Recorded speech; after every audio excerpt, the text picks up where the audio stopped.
प्रवासी भारतीय दिवस समारोह इंदौर में बड़े धूमधाम और कामयाबी के साथ पूरा हुआ है।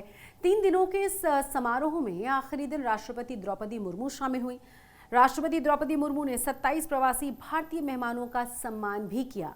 इस समारोह में जहां गुयाना और सूरीनाम के राष्ट्रपति शामिल हुए, करीब 3000 विदेशी मेहमान भी इसमें शामिल हुए।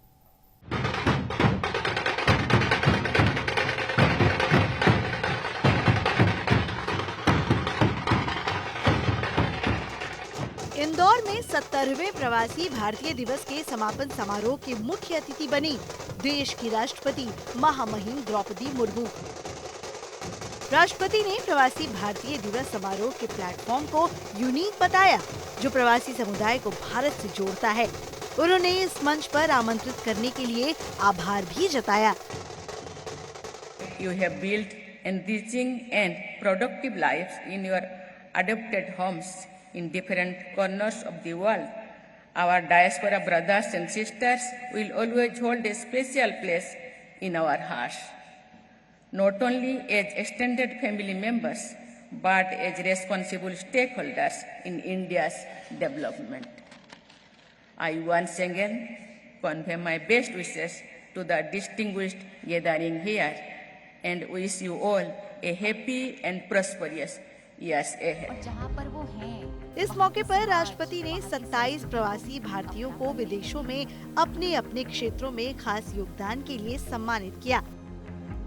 स्विट्जरलैंड में काम कर रही अर्चना शर्मा और अमेरिका के उद्योगपति और समाजसेवी डॉक्टर दर्शन सिंह धालीवाल का नाम इस फहरिस्त में खास रहा।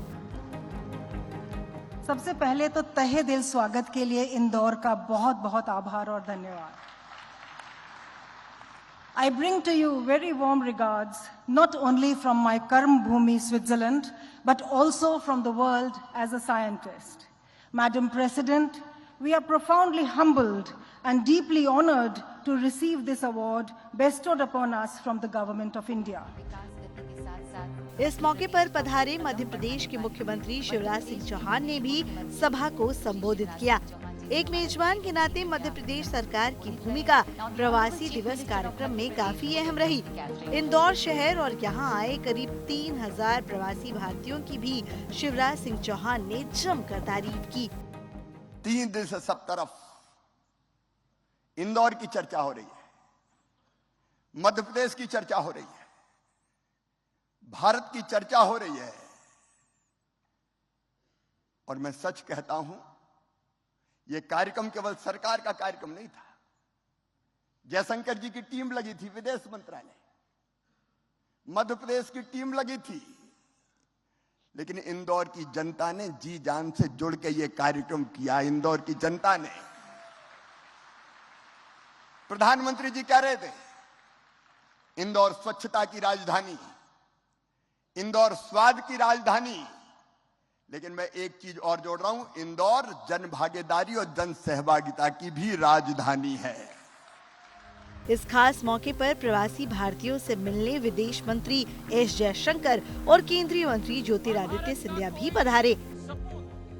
विदेश मंत्री एस जयशंकर ने स्वागत भाषण दिया, तो सिविल एविएशन मंत्री ज्योतिरादित्य सिंधिया ने विदेश में रह रहे 3 करोड़ प्रवासी भारतीयों की भूमिका को भी देश के विकास के लिए अहम बताया। Even as we meet here, there are many who are not here with us today, but who are watching it, who will take heart from what we are doing, who will be enthused by the renewal of this relationship. And so that is a larger emotion which will definitely be in all our minds over the next 3 days.